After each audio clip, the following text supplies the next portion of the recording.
So I'll give you a pair of problems to answer. And then at the end we'll talk about why I gave you a pair. So in this case, we'll stay concerted. We'll do all concerted ones first, then in a little while we'll do some stepwise ones. So show a concerted reaction that's fast that favors products. And in this case, draw a concerted reaction that's slow that favors products. Okay, so concerted means one step, there's no intermediate. Fast has to do with the activation energy. So that's going to be a small activation energy, and favors products means that the products have to be lower than the reactants. So one thing I'll often do in a problem like this is I'll put a little mark for where my reactants are and put a little mark for where my products are before I start. That way I can connect the two with whatever is the appropriate kind of a curve. So I can do the same thing here, and I'll actually put them in the same places. They both favor products, so the product's going to be lower energy. So fast means I have a small activation energy, and slow means I have a large activation energy. And usually in class I like to give these as pairs, because if you look at just one of them, it's hard to look at a specific drawing and say this is either a small or a large activation energy. But by comparison, you can see that this one is smaller and this one is larger. EA. So let's go to the next level. Let's write a stepwise reaction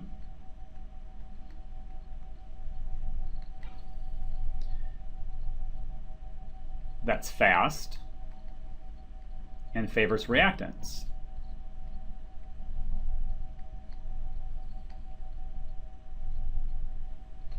And then over here I'll have you write a stepwise reaction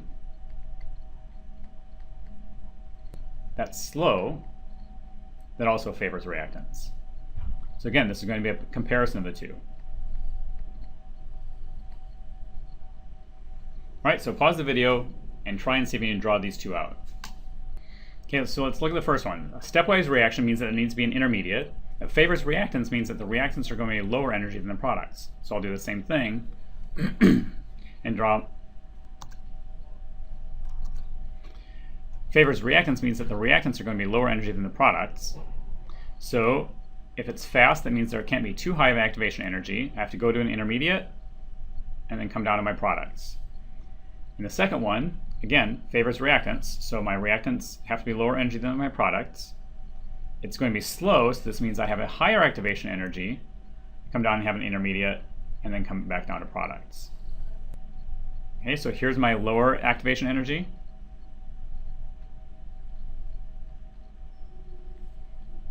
Here's my higher activation energy.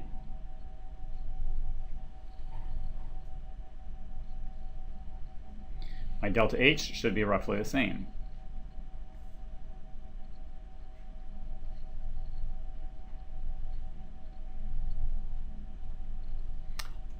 And you notice that both of them, delta H is positive, so that makes them endothermic. It's another way of describing it.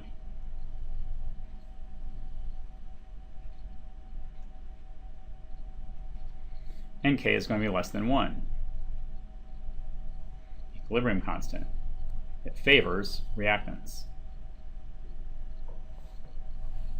So let's look at how some changes to the reaction might affect our kinetics. So let's look at how concentration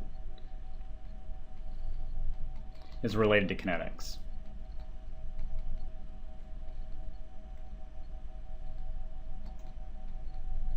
The first question I would ask here is, what has to happen for a reaction to occur?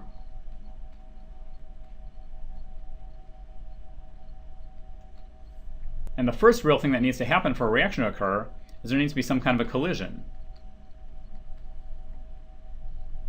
Okay, if I've got A plus B goes to C, then A and B must collide with each other, run into each other, come close to each other for the reaction to occur.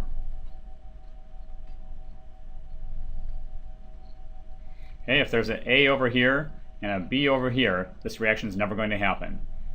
It's not until A and B run into each other that now they can start to share electrons, now different atoms can start to move around, and there can be some kind of an interaction.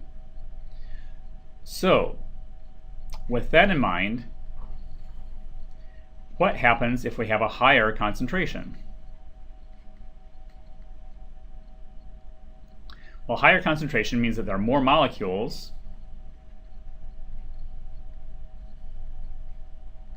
in the same area or the same volume. If there are more molecules there, then there are going to be more collisions.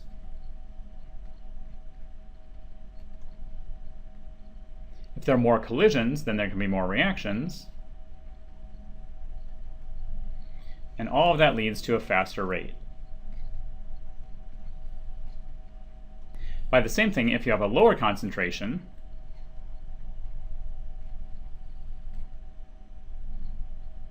you have less molecules, which then have less collisions,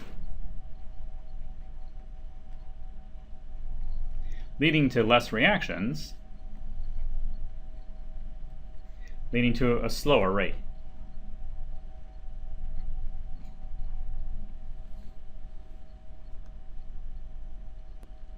What about temperature? How does temperature affect kinetics? So if we want to think about that, we need to think about what is temperature? A measure of. I think the most common answer that students would give that is not really very accurate is that temperature is a measure of heat. It's really not a measure of heat. It's a measure of motion of molecules.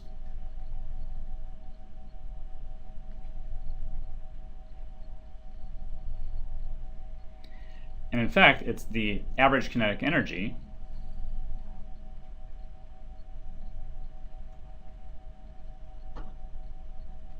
of molecules in a sample.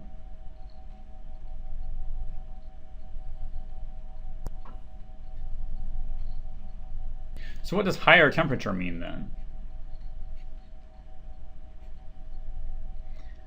So higher temperature means that we have higher average kinetic energy,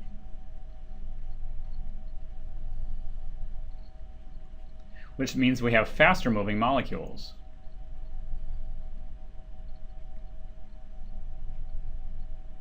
So now if we keep concentration the same, and the molecules are moving faster, the faster they move, the more likely they are to collide. So we have more collisions because they're moving faster.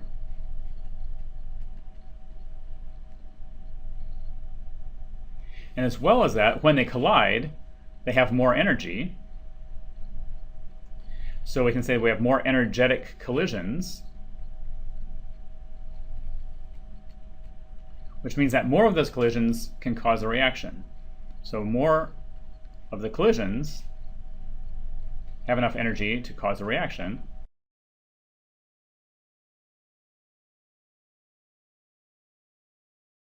And all of that leads to a faster rate.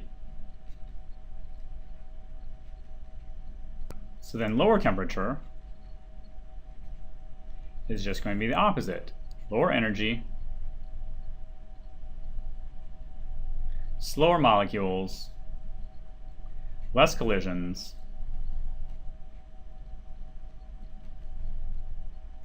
less energetic collisions,